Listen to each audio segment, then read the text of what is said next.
sign, kumusta po kayo guys? Okay, so water sign, maraming salamat po sa walang sawang pagsubaybay sa ating pong mga daily gabay. And kung ikaw ay bago pa lang sa ating channel, mag-subscribe na po kayo. And i-click mo na rin yung ating notification bell para lagi po kayo guys updated sa ating mga bagong upload, okay? So yan guys, ang paalala lang po na ang reading natin ay general reading lamang. So maaari po kayo guys makarelate, maaari rin naman pong hindi. Kaya gawing gabay lamang, okay? So tingnan po natin ano bang inyong gabay kapalaran. Water sign. Meron po tayong Jack of Flower. Meron tayong Ten of Flower. And Eight of Spade. Okay, so I think yung iba sa inyo mukhang meron kayong pinagdadaanan ngayon or parang feeling mo broken ka ngayon. Broke, ganyan. So, nandito kasi guys yung family, no? Siguro, iniisip mo dito is yung kalagayan ng pamilya mo.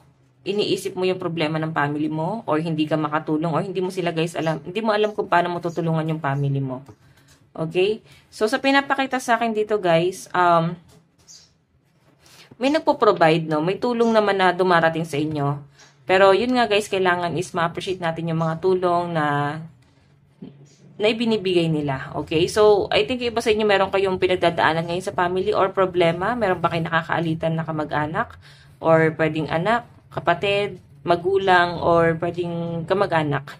Okay? Yun yung nasa-sense ko rito. Kung makita nyo guys, nahihirapan kang mag-adjust dito. Parang gusto mo na lang is lumayo. Okay? Hindi mo kasi alam guys kung paano mag-a-adjust sa personality nitong taong to. Kaya parang gusto mo is lumayo na lang muna. So, tignan natin. Water sign.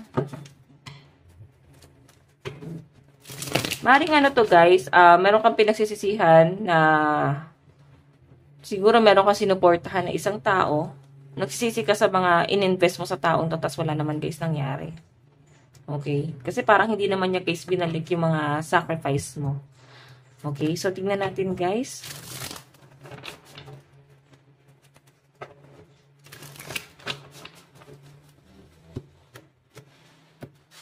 Additional message po kay water sign.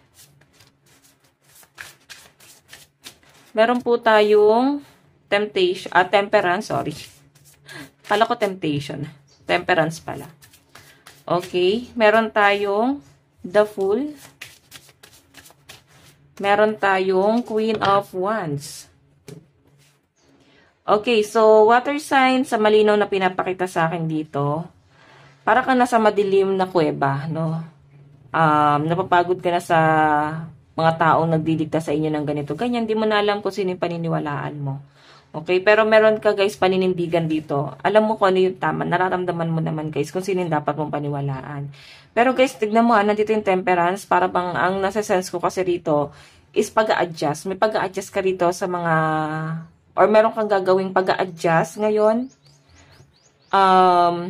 Yung iba rito guys, nafe-feel ko siguro nakikisama or pwedeng may makikisama sa inyo. Okay, more on action din yung nakikita ko, no? So, I think yung iba sa inyo meron ka na rin lilimitahan, lalo na sa pagtulong. Medyo limit ka na doon. Okay, nakikita ko na parang napagod na rin kayo guys na sobrang pagtulong. Ngayon, mas isisave mo na lang yung pera mo sa sarili mo. Okay, pati yung energy mo is para bang isisave mo na lang din siya guys sa sarili mo. Tapos ka na doon sa chapter ng puro pagtulong yung ginawa mo. Okay? So, more on action. Parang nakikita ko dito, guys. Gusto mo muna mapag-isa eh. Okay? Maaring ito, guys, may mga nagsusulsul sa inyo. Tapos bigla kang natauhan na parang, ay, may tama rin naman nagawa yung taong yun. May maganda rin namang naitulong yung taong yun, guys. Kahit papano. So, para bang, ito, pag-iisipan mo siya, guys. Kaya nga guys, bago tayo guys gumawa ng mga action, is dapat talaga is pinag-iisipan natin yun para hindi natin yung pinagsisisihan sa huli. So, ayan. Nagkakaroon ka tuloy dito ng para bang regret sa mga nangyayari.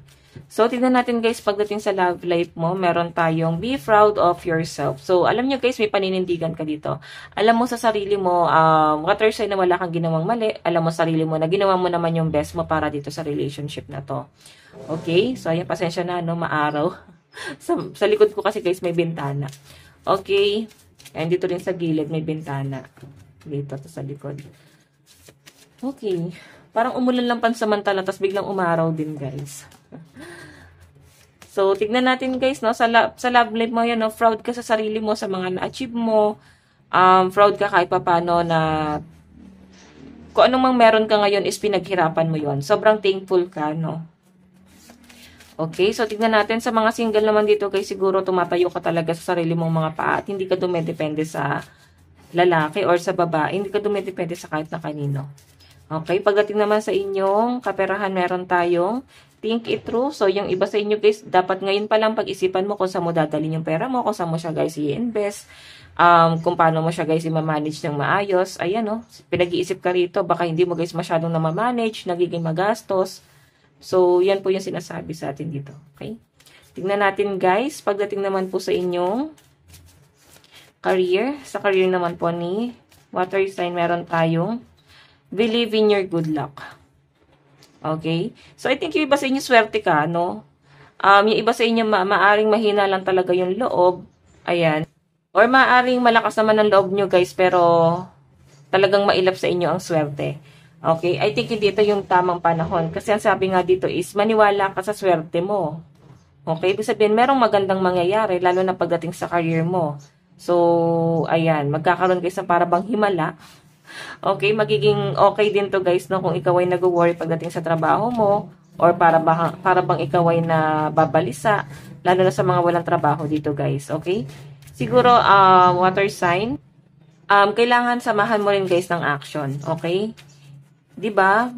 Malay mo, may nagsabi sa inyo na swerte ka kasi ganito, nakapagtapos ka naman ganyan-ganyan. Pero kailangan nyo pa rin, guys, ng diskarte. Ganun yun eh. Okay, kaya nga sabi nila, guys, ano bang pipili mo, diploma or diskarte? Actually, dapat parehas mo yan pinagsasama. Pagka-graduate mo, kailangan mo pa rin, guys, ng diskarte. Okay?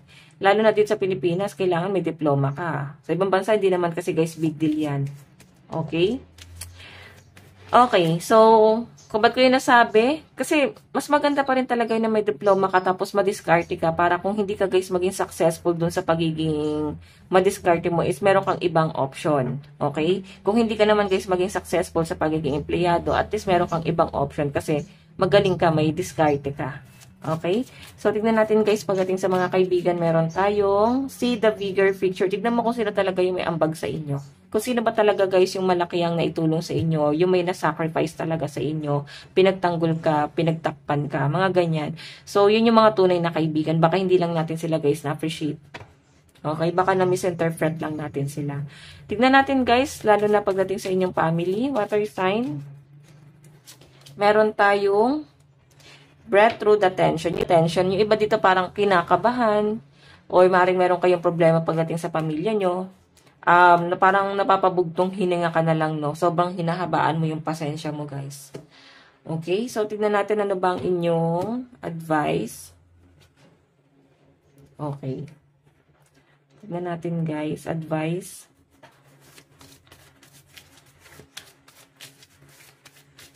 Meron po tayong uniqueness. Uniqueness, unique, perfect self-honor.